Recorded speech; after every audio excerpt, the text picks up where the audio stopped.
मंडळी, जे उपमुख्यमंत्री अजित पवार शेतकऱ्यांना सगळं फुकट कशाला हवं, जरा हातपाय हलवा असा सल्ला देत होते, त्या अजित पवारांच्या मुलानं हातपाय हलवत 1800 कोटींच्या जमिनीचा व्यवहार 300 कोटींमध्ये केला आणि 300 कोटींच्या जमीन खरेदीची 21 कोटींची स्टॅम्प ड्युटी माफ करून घेतली आणि 500 रुपयामध्ये व्यवहार फत्ते केल्याचा गंभीर आरोप होतोय।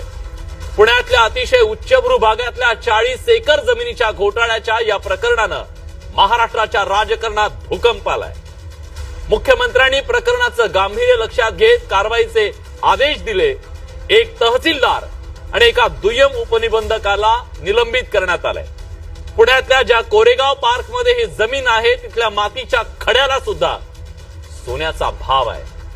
महार वतनाची 40 एकर जमीन विकत घेताना कागदावर जी कलाकारी करण्यात आली ना, ती पाहिली तर तुमच्या तळपायाची आग मस्तकात जाईल, तुमचे डोळे पांढरे होतील।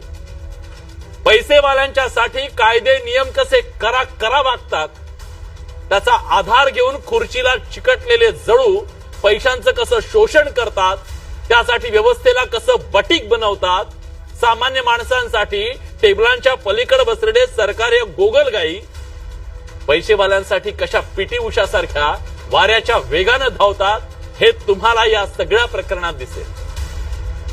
जेव्हा महाराष्ट्रातला शेतकरी आपलं आयुष्य आणि भविष्य ते पीक वाचवण्यासाठी धडपडत होता ना, तेव्हा पडद्याच्या मागे हे कोट्यवधींचे व्यवहार सुरू होते।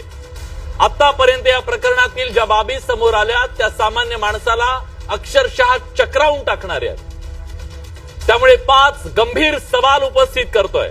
प्रश्न क्रमांक 1, वतनाची अहस्तांतरित जमीन खरेदी करताना गैरव्यवहार झाला का? प्रश्न क्रमांक 2, 21 कोटींची स्टॅम्प ड्युटी माफ करण्यासाठी खोटेपणा केला का? प्रश्न क्रमांक 3, 1 लाख भाग भांडवल असलेल्या कंपनीनं 300 कोटींची जमीन कशी खरेदी केली? प्रश्न क्रमांक 4, 2 व्हीलर दुरुस्त करणाऱ्या कंपनीला आयटी कंपनीची सवलत कशी दिली? आणि प्रश्न क्रमांक 5, अमेडिया कंपनीला फायदा पोहोचवण्यासाठी कुणाचं बळ वापरलं गेलं का? या 5 प्रश्नांची उत्तरं आज महाराष्ट्राला हवी आहेत, कारण गरिबाचं झोपडं विकत घेताना सुद्धा स्टॅम्प ड्युटीत 5 पैशाची सूट मिळत नाही। मग 300 कोटीचा व्यवहार 500 रुपयामध्ये कसा केला, हा महाराष्ट्र सवाल विचारतोय। 21 कोटींची दौलत जादा कुणाच्या मेहरबानीनं झाली हे महाराष्ट्राला कळायला हवं। व्हिडिओ मध्ये नवीन असेल तर व्हिडिओला लाईक करा, चॅनलला सबस्क्राईब नसेल केलं सबस्क्राईब करा।